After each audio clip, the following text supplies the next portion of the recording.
Well, the autumn is here now. It's raining a lot, and my furniture's in the balcony had moved to one side of the balcony. It's crazy. So damn cold. I am actually quite happy that I'm sick today. Or, well, I've been sick.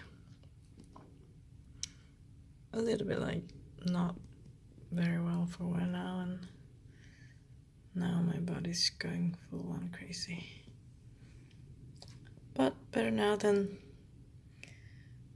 my trip to Japan.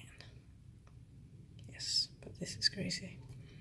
It's almost like I had a poltergeist here and moved the furnitures. Oh well, this is Swedish autumn, my friend.